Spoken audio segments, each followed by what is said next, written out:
दोस्तों, स्वागत है आपका हमारे YouTube चैनल पे। और आज हम डिस्कस करेंगे बिहार इलेक्शन के बारे में।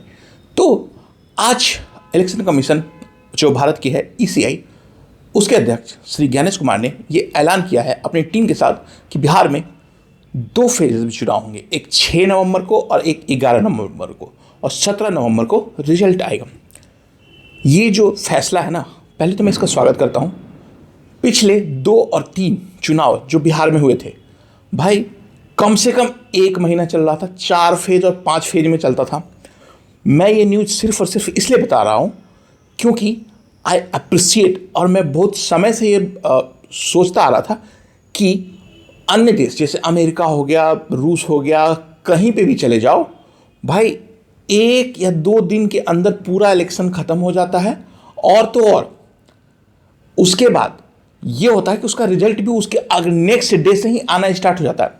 तो भारत चूंकि बहुत बड़ा देश है, करोड़ों अरबों लोग इसमें वोट करते हैं, और इसका कॉम्प्लेक्सिटी होता है। अगर एक ही साथ बहुत जगह चुनाव, मतलब पूरे बिहार में 13 करोड़ की आबादी है, अगर वहाँ पे चुनाव समझ लो एक ही बार में कराना पड़े, तो पहले क्या होता था चुनाव में, ये मैं इलेक्शन कमीशन और फ्यूचर में और पास्ट में जो टेक्निकल EVM मशीन है ना, उससे रिलेटेड है। That is why I am creating a video.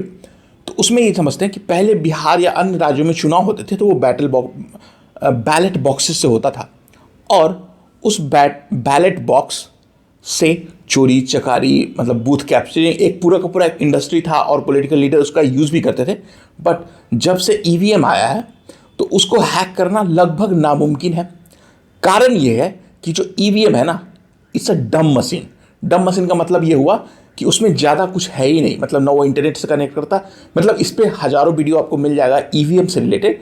But अब आते हैं इस मुद्दे पे, ये जो 2 चरण में चुनाव हो रहा है, इट्स अ वेलकम साइन। इससे क्या होगा कि जो मेरा अपना खुद का मानना है, अगर कहीं भी किसी राज्य स्तर पे चुनाव होता है तो कम से कम 1 या 2 फेज में इलेक्शन हो जाए तो बहुत फ़ायदा होता है। रीज़न ये बता रहा हूँ कि अगर 1 महीने तक कंटिन्यूअस आप इलेक्शन कराओगे, हर 5वें दिन लोग इधर से जाएंगे उधर जाएंगे, इधर से जाएंगे उधर जाएंगे, फिर जो है ना, जो जनता है ना, उसका एक्साइटमेंट ख़त्म हो जाता है।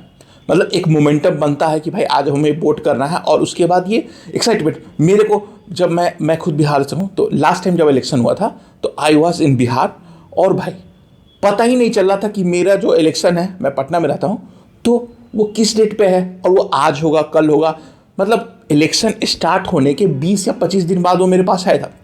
तो इट्स अ गुड साइन, और ये भी दर्शाता है कि बिहार में लॉ एंड ऑर्डर, मीडिया में जो देखते हैं वो, मतलब हो सकता है कि आई डोंट नो, बट इसके पीछे जो भी मंशा हो, I think this is a welcome decision for Bihar, not for the Bihar.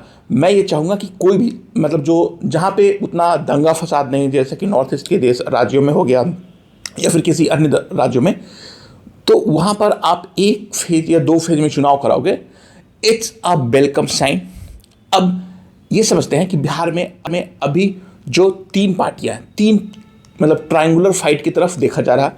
एक तरफ जो वर्तमान मुख्यमंत्री है नीतीश कुमार, वो है, दूसरा है RJD, जिनके मुखिया लालू यादव हैं, लेकिन वो स्वास्थ्य कारणों से अभी चुनाव में उतना एक्टिव नहीं है, तो तेजस्वी प्रसाद यादव, और एक तीसरे उम्मीदवार हैं जो प्रशांत किशोर हैं, जो सोशल मीडिया पे बहुत ज़्यादा एक्साइटमेंट उनके बारे में फैला हुआ है, और उनकी तुलना हमेशा अरविंद केजरीवाल से की जाती है। और देखना होगा कि ये चुनाव, और सारी दुनिया की नहीं, सारे के सारे जो इंडिया के लोग हैं, उनकी नज़र इस पे है, क्योंकि सिर्फ और सिर्फ प्रशांत किशोर के कारण। अगर प्रशांत किशोर को इससे निकाल देते तो वही घिसा पीटा पॉलिटिक्स हो रहा होता कि भाई ये इसको देंगे उसको देंगे। बट सभी को ये देखना है, क्या ये एक्सपेरिमेंट जो प्रशांत किशोर कर रहे हैं अरविंद केजरीवाल की तरह कामयाब होगा कि नहीं होगा, ये देखने वाली बात होगी। बट अगर सोशल मीडिया और ट्रेंड के पॉइंट ऑफ व्यू से जाएं तो वो सारी जगह दिखते तो हैं, बट वोट मिलेगा कि नहीं मिलेगा वो देखने वाली बात होगी। इलेक्शन कमीशन का ये जो फैसला है, मैं इसको साधुवाद देता हूँ, और सारे देश में इसी तरीके का चुनाव ऐलान होना चाहिए। और ये वीडियो मैं बिहार पॉलिटिक्स पे इसलिए बना रहा हूँ, एक तो आज ये ट्रेंडिंग में है, और दूसरा ट्रेंडिंग टॉपिक है वो जो चीफ जस्टिस ऑफ इंडिया है, उनके ऊपर एक शर्मनाक हरकत हुई है, जिनके ऊपर जूता फेंका गया है। तो मैं चीफ जस्टिस ऑफ इंडिया और कोर्ट से रिलेटेड न मैं कोई ओपिनियन देना चाहता हूँ न लेना चाहता हूँ। ये जो भी हुआ है ये बहुत ही शर्मनाक है, और इसकी निंदा करता हूँ मैं। That's it, no comments. Okay, so दोस्तों, अगर आपको मेरा वीडियो पसंद आता है तो प्लीज़ प्लीज़ आप इसको लाइक कर दे, कमेंट कर दे। Thank you.